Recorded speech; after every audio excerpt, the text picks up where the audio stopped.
So the very first card that we have coming up for you as your underlying energy is the Sun, which is a beautiful card. The Sun speaks about the potential for great happiness. Wherever the sun shines in your reading, it signifies illumination. Everything comes to light. Everything seems better under the sunlight. It's like everything is clear to you now. And this is underlying energy, so that it's kind of bodes well for the whole of your love life. I think if there's been doubts, if you've not been sure about how things were going, like there have been secrets maybe, or, things just haven't been clear. With the Sun energy here now, things are going to become much clearer to you during this first half of April. And what is it that you will find under the sunlight? Well, we have the Two of Cups at the heart of your reading. And the Two of Cups, sometimes known as the soulmate card, speaks of a perfect union where two people come together and they work perfectly together. They can be mutual support, mutual love. I mean, it is a very platonic card, but it is that kind of perfect union of two souls, of two people. It's when the perfect person seems to come up in our life. And this is a love reading, so I refer to it in a romantic sense. But I mean, the Two of Cups can come up in a business reading where you have the perfect business partner, or a friend who's like the perfect friend when you need them and they help you through a difficult phase. But the Two of Cups here, it's brilliant, especially next to the Sun.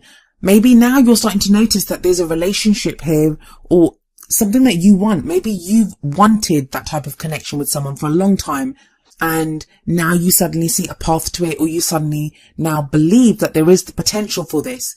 You may already have met someone like this from the past that maybe you weren't sure about how that relationship was.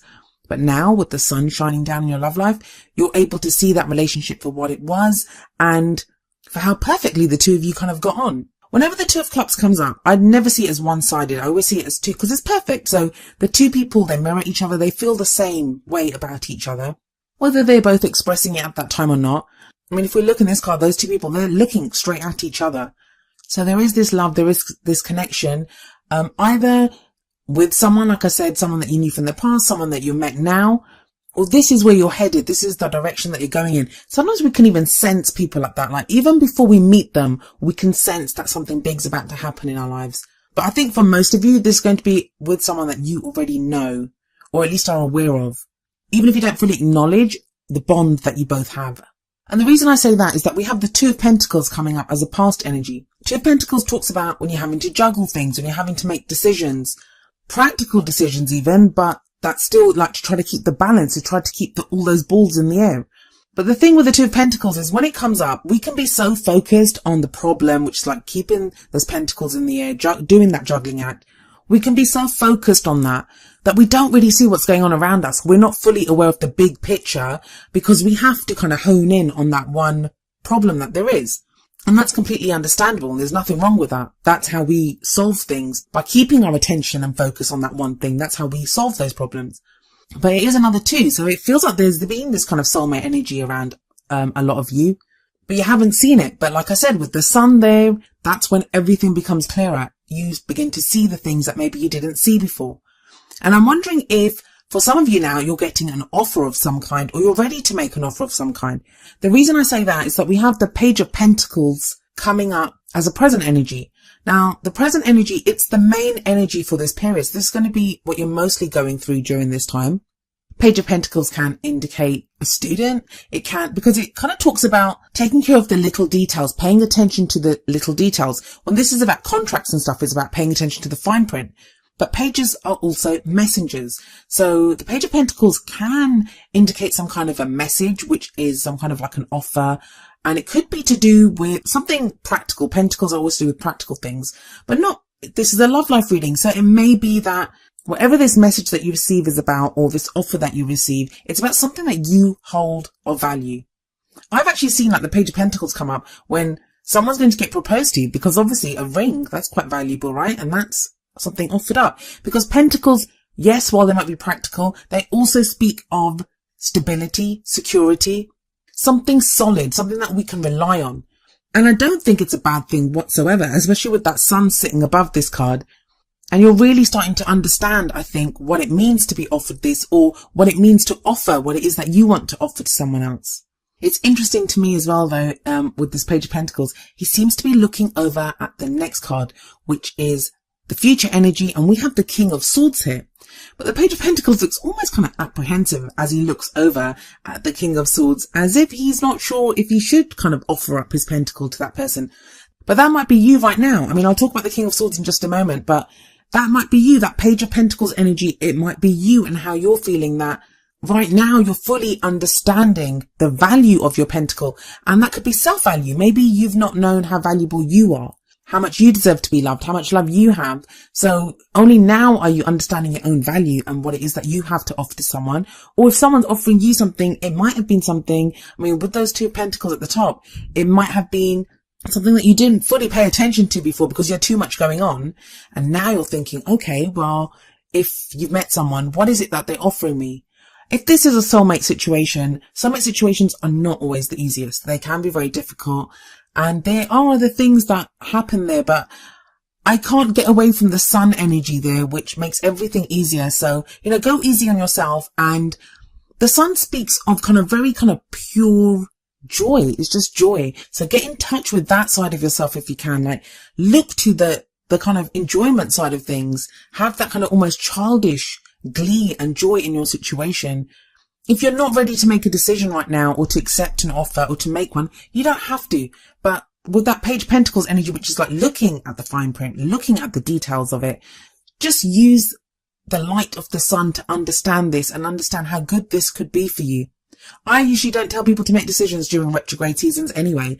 They're a good time for reevaluation, revisiting ideas, looking over, what's being offered here and understanding how it would relate to you and how if you want it or not. So there's no pressure here for you to make a decision, or to accept any offers or to make any offers, but just know that there is something on the table and it is a good idea to kind of understand it and to look at it. So this King of Swords in the future, some of you may be dealing with an Aquarius, Gemini or Libra, Sun, Moon or Rising, male or female. But for others of you, this is going to be your energy. The King of Swords he's sometimes seen as an advisor. He's very intelligent. Swords represent our thoughts, our beliefs, our ideas, all that kind of upper reasoning and that brain stuff, how we think, but also how we communicate those thoughts, how we communicate what we know. And he has a lot of knowledge. Now, I also always see the Swords court cards as always being about the truth. They speak their truth.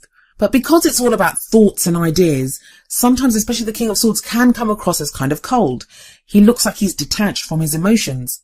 Now, that's not true. He feels his emotions just as much as like anyone else does. But it's just the way he communicates and the way he thinks and processes information. He comes from a very kind of logical place. Now, for some of you, this is your energy. It may be you trying to logically figure out your soulmate situation, that Two of Cups energy that's right above the King of Swords. I was just going to say good luck with that, trying to logically understand something like that. But, it could work. Maybe that's what's needed. Maybe if you've been too emotional in the past or had so much going on that now it's like a relief to be able to, let me think about this clearly. Let me try to understand what I know about this person or this situation or what I want from a situation like that. The future energy doesn't always play out during this period. It's usually afterwards, but it shows you where you're headed. I feel like for some of you, this is going to be your soulmate. This King of Swords energy is going to represent this person that you have a union with or that, you are interested in or that you could meet and be in that kind of Two of Cups situation with. Maybe you have someone in mind. I feel like some of you have someone in mind, but they come across as kind of cold. So you may think that they're not interested, but remember what I said, when the Two of Cups is there, both people feel the same way. So I feel like with that King of Swords there, that maybe in the future, that person's going to communicate and actually speak up and say what's going on. And that might be what you're waiting for, because we have the Three of Wands coming up as your crowning energy.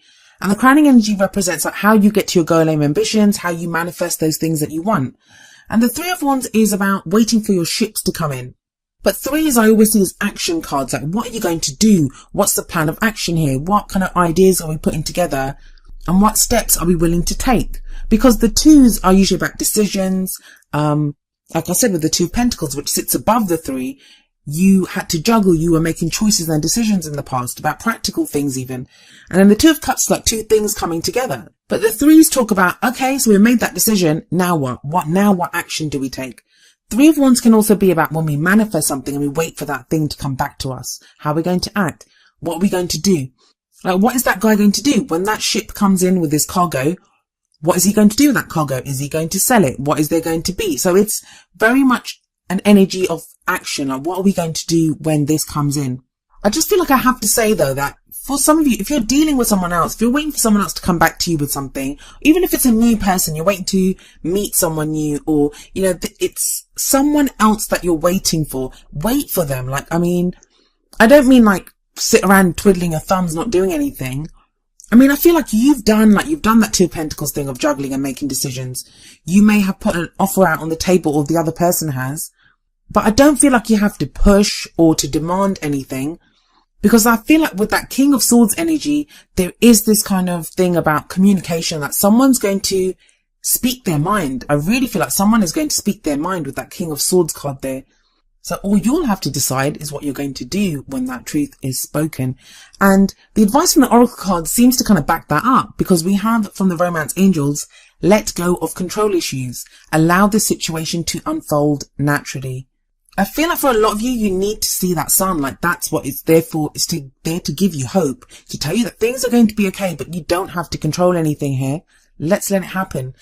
You've done the juggling. You've done the kind of like juggling knives or everything else that you've been doing. Now it's just waiting for things to unfold. But I know that's a frustrating energy, like telling people to wait or hang on, or, you know, you don't have to do anything. Because even when we're not doing anything, and by that I mean like we're not forcing the issue, we're not kind of hounding someone for an answer, we're not doing anything like that, it doesn't mean we just sit around doing nothing. And I feel like the advice from the Whispers of Love Oracle deck it's the advice on what you should do while you're waiting. And it's number 31, and it says, love makes the difference. Love can help heal past hurts and provides a sense of security, self-worth and importance. So as you know, I'm not one of those like positive thinkers. I think every emotion serves us, but there's not really anything bad here. There's not really anything bad here. And I feel like the sun is there to remind you that there's great potential here now, and focus in on that Two of Cups energy, whether that's someone you had in the past. I mean, sometimes we can have karmic relationships with people. We can have soulmate relationships with people, and then we separate, and then we can want that person back. And even when the cards show that, you know, that energy comes back into our life, it may not be the same person. That energy can re-enter our life through someone else. That person that we knew from the past, they may have been there to prepare us for the next person that comes in. We have more than one soulmate in our life. So for some of you, it's going to be that.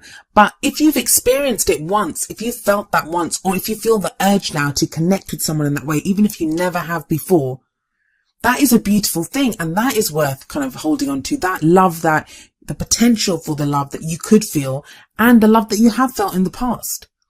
I talk very much about how we feel and how our feelings manifest the future, which that Three of Wands can be a card of manifestation. So if you haven't already done so, please watch the guidance videos for the Aries season, because they have a lot of this information about if you're trying to manifest something. But overall, it's looking good, Sagittarius. I feel like there's something going on here, and we're going to find out when that King of Swords shows up. So hopefully that will be in the second half of April, but we'll have to wait and see.